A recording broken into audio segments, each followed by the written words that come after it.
ಮಹಾಕುಂಭಮೇಳದಲ್ಲಿ ಕಾಲ್ತುಳಿತ ಸಂಭವಿಸಿ 30ಕ್ಕೂ ಹೆಚ್ಚು ಮಂದಿ ದಾರುಣ ಸಾವನ್ನಪ್ಪಿದ ಘಟನೆ ನಡೆದಿತ್ತು. ರಾಜ್ಯದ 4ರು ಸಹ ಈ ಭೀಕರ ಕಾಲ್ತುಳಿತದಲ್ಲಿ ಉಸಿರು ಚೆಲ್ಲಿದ್ದರು.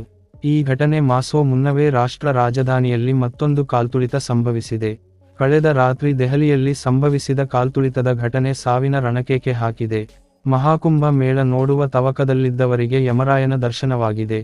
ನವದೆಹಲಿಯ ರೈಲ್ವೆ ನಿಲ್ದಾಣ ಅಕ್ಷರಶಃ ಸೂತಕದ ಮನೆಯಾಗಿದೆ. ಮಹಾಕುಂಭ ಮೇಳಕ್ಕೆ ಹೋಗುವ 2 ವಿಶೇಷ ರೈಲುಗಳು ಆಗಮಿಸಲು ತಡವಾದ ಹಿನ್ನೆಲೆಯಲ್ಲಿ ಕಳೆದ ರಾತ್ರಿ ರೈಲು ನಿಲ್ದಾಣದಲ್ಲಿ ಪ್ರಯಾಣಿಕರ ದಟ್ಟಣೆಯಿಂದ ತೀವ್ರವಾಗಿ ಕಾಲ್ತುಳಿತ ಉಂಟಾಗಿದೆ. ಹಠಾತ್ ನೂಕುನುಗ್ಗಲು ಉಂಟಾದ ಕಾರಣ 4 ಮಕ್ಕಳು ಸೇರಿ 18 ಮಂದಿ ಉಸಿರುಗಟ್ಟಿ ಸ್ಥಳದಲ್ಲೇ ಸಾವನ್ನಪ್ಪಿದ್ದಾರೆ. ನೂಕುನುಗ್ಗಲಿನಿಂದಾಗಿ 4 ಉಸಿರಾಡಲು ಸಾಧ್ಯವಾಗದೆ ಪ್ರಜ್ಞೆ ತಪ್ಪಿಬಿದ್ದಿದ್ದು ಕೂಡಲೇ ಅವರನ್ನ ಆಸ್ಪತ್ರೆಗೆ ದಾಖಲಿಸಲಾಗಿದೆ. ಅಗ್ನಿಶಾಮಕ ದಳ ಕೂಡಲೇ ಸ್ಥಳಕ್ಕಾಗಮಿಸಿ ಪರಿಸ್ಥಿತಿಯನ್ನು ನಿಯಂತ್ರಿಸಿದರು. ಘಟನೆಯಲ್ಲಿ 30ಕ್ಕೂ ಹೆಚ್ಚು ಮಂದಿ ಗಾಯಗೊಂಡಿದ್ದಾರೆ.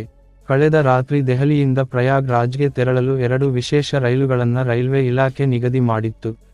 ಅದರಿಂದ ಅತಿ ಹೆಚ್ಚು ಸಂಖ್ಯೆಯಲ್ಲಿ ಜನರು ರೈಲ್ವೆ ನಿಲ್ದಾಣಕ್ಕೆ ಆಗಮಿಸಿ ಪ್ರಯಾಗ್ರಾಜ್ಗೆ ತೆರಳುವ ರೈಲುಗಳನ್ನು ಹತ್ತಲು ಕಾಯುತ್ತಿದ್ದರು. ಈ ಸಂದರ್ಭದಲ್ಲಿ ರಾತ್ರಿ 8 ಗಂಟೆ ಸುಮಾರಿಗೆ ಜನಸಂದಣಿ ತೀವ್ರವಾಗಿದ್ದು ನೂಕುನುಗ್ಗಲು ಉಂಟಾಗಿದೆ. ಜನಸಂದಣಿಯನ್ನು ನಿಯಂತ್ರಿಸಲು ಯಾರೂ ಇರಲಿಲ್ಲ. ಪ್ಲಾಟ್ಫಾರ್ಮ್ ಸಂಖ್ಯೆ 12 ರಲ್ಲಿ ಬರುವ ರೈಲು ಪ್ಲಾಟ್ಫಾರ್ಮ್ ಸಂಖ್ಯೆ 16 ರಲ್ಲಿ ಬರುತ್ತದೆ ಎಂದು ಘೋಷಿಸಲಾಯಿತು. ಆದ್ದರಿಂದ ಎರಡೂ ಕಡೆಯಿಂದ ಜನಸಂದಣಿ ಬಂದಿತು ಮತ್ತು ಕಾಲ್ತುಳಿತ ಸಂಭವಿಸಿತು. ಕೆಲವು ಜನರನ್ನು ಆಸ್ಪತ್ರೆಗೆ ಕರೆದೊಯ್ಯಲಾಯಿತು.